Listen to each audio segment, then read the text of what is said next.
Hi, I wanted to talk to you a little bit about the NITRO Konvoi Powsurf project. I'm here with Ben, the owner and founder of Konvoi Snowboards and Powsurfers. Ben is a guy that we met a couple of years ago, and we felt we wanted to do something in the powsurfing area. For me personally, it was a bit of a flashback. When I started snowboarding, it was very similar to what powsurfing is today. And we felt, even though we have a lot of know-how in NITRO with snowboards, we don't really know much about how a good powsurfer is built and designed. And it actually is very, very different, as powsurfer is not just a snowboard without bindings. There's a lot more know-how that goes into it. So we were lucky enough to meet Ben and start working with him. We rode together and tried out many different shapes. Ben is kind of a mastermind that, is trying out many different things, new shapes, new ideas and concepts in his workshop. And it was very, very intriguing to us to work with somebody who has this much know-how. So for us, it was amazing to work with you, and I think the outcome is working really well. What was your initial motivation to even work with a brand like NITRO? Now, for me, it was just like in general, like just entering this kind of industry. It was just like, very interesting and fun to, just interact with other people behind boards. And then also, like, especially with this topic, it was, to see how that there's different. For me, it's kind of standard POWSURF or snowboard or whatsoever. And so then seeing like, different guys, people getting on the boards and how hyped they are and how they react to certain shapes and stuff like that, and especially going out with you guys, like seeing you all sparked up. And for me, it's like I really love power surfing, but in a way it's really still a niche. And for me and like a big group of friends, it was just like such a new thing we're all so hooked on. So I kind of, this needs to be spread, and how I'm a small brand, have a small brand, so how can we spread it? And so it was kind of, and then naturally there was this connection, and so let's make something happen. I think that's what our main motivation was. We wanted to do something in power surfing, but we didn't want to take away from such an advanced and forward-thinking and designing brand like yours. We felt our part in it could be to help more people getting into it. We have distribution, we have, of course, salespeople, we have motivated, shops that can get behind it. And we felt, that it would be worthwhile to create a product together that, we could offer to people that want to try it out, get into it. And if they want to get more involved with it, they can always step up and get something more advanced. And so we never wanted to take business away from you. We wanted to create something with our reach as a brand. People can try. We do festivals. People can get on as power surfer at any of the places where we show our boards.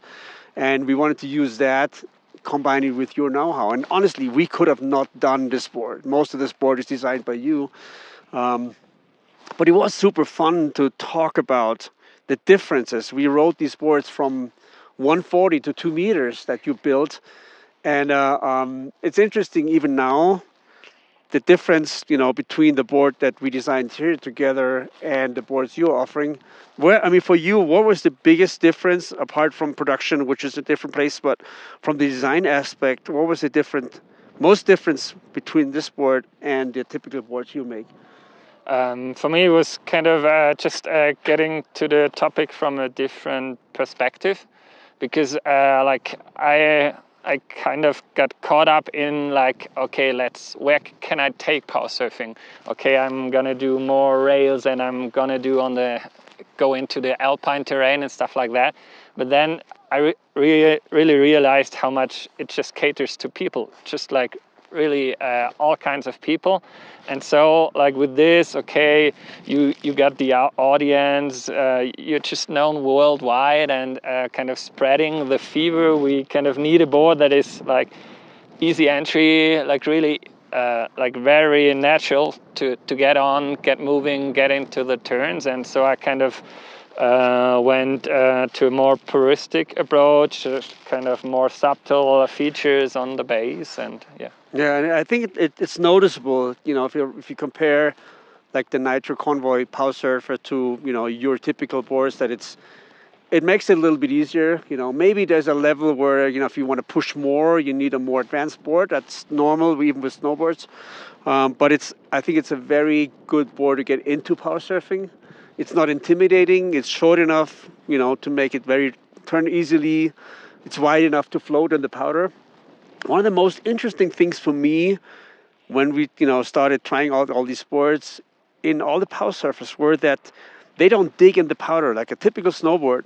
When you're standing, on top of the mountain and you kind of want to get into the powder field, your nose sometimes tends to dig. If you have a big board and everything, and the power surfers don't do that, they float. And it's partly in the design, partly in the spooned nose, and I think partly in the fact that they don't have a nose radius. They have basically a rocker that goes all the way through. I think that's the main difference.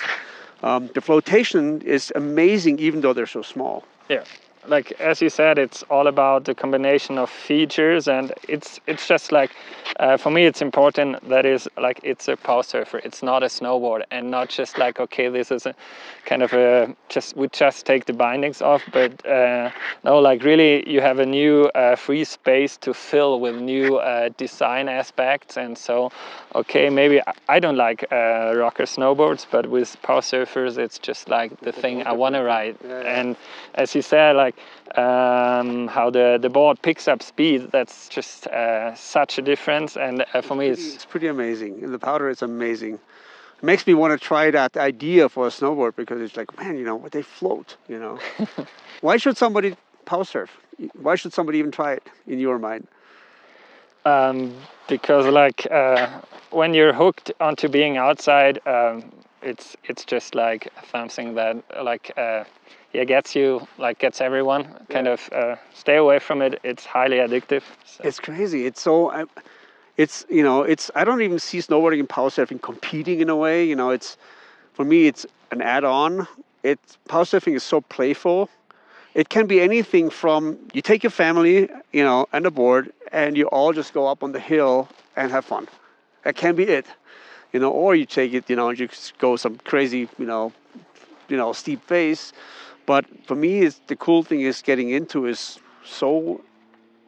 It's easy. It's also challenging. Mm-hmm. As an experienced snowboarder, I was very blown away by how much you feel the board, how much you feel the differences between different board shapes and designs. And of course, personally for me, it's a crazy flashback, because that's how I started, like 40 something years ago. Most of the snowboards were kind of like this, not as advanced, but kind of similar in a way. Yeah, the idea was, it's just the origin, like just taking a surfboard into snow. Yeah. And now it's kind of reinterpreting it. So I think it's really, really rewarding to go out and try it. Even with your family and friends, try to, find a board somewhere, try it out. Yeah. Whatever you do, I would always recommend get a well-designed board. Just a plank doesn't really give you as much fun. Try to get a board that has more design ideas going into it. I think that's the only advice I would give. I mean, you can really have fun on anything. Like if it's a bit of downhill and you got that powder, but like having a bit more like the possibility to make precise maneuvers. Yeah. It's just like, okay, it opens up much more. And for me, it's like a lot of people come to me like, I'd love to try, but I don't want to miss those 10 really the epic days. And like for me, no, like on the epic days, just ride whatever, it's fun. So but like you have a cloudy day, you have a whatever, just I really love it as a tool to spice up those days where you kind of have low expectations, but then with the power surfer you find that small you don't need much. You don't need much. That's the cool thing too. You need a little hill is already enough. Not to say that that's where it stops, but that can be already a lot of fun. Cool. So let's do it.